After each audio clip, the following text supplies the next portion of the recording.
Sometimes there's nothing quite like a reminder about the basics of various product categories. So we thought we'd take the time to review some of the major pump categories, starting with the ever-reliable internal gear pump. How does internal gear pumps work? The Crescent internal gear pump has an outer or rotor gear that is generally used to drive the inner or idler gear. The idler gear, which is smaller than the rotor gear, rotates on a stationary pin and operates inside the rotor gear. The gears create voids as they come out of mesh and liquid flows into the pump. As the gears come back into mesh, volumes are reduced and liquid is forced out the discharge port. Liquid can enter the expanding cavities through the rotor teeth or recessed areas on the head.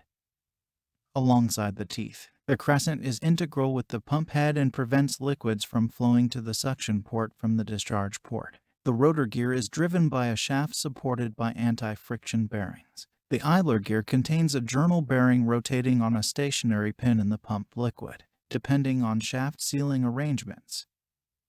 The rotor shaft support bearings may run in pump liquid. Abrasive liquid can wear out a support bearing.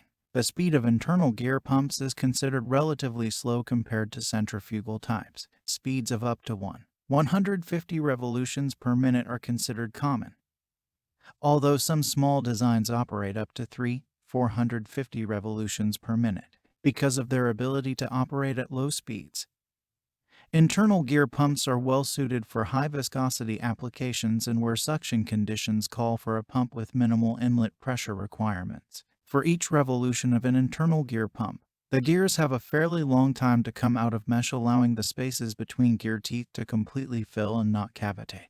Internal gear pumps have successfully pumped liquids with viscosities above 1,320,000 cc divided by 6 million SSU and very low viscosity liquids, such as liquid propane and ammonia. Internal gear pumps are made to close tolerances and are damaged when pumping large solids. These pumps can handle small suspended particulate in abrasive applications, but gradually wear and lose performance. This can be limited for a time by adjusting the pump end clearance. What do we use it for? Internal gear pumps have successfully pumped liquids with viscosities above 1,320,000 cc divided by 6 million SSU, including peanut butter, asphalt, chocolate, and adhesives, and very low viscosity liquids, such as liquid propane and ammonia.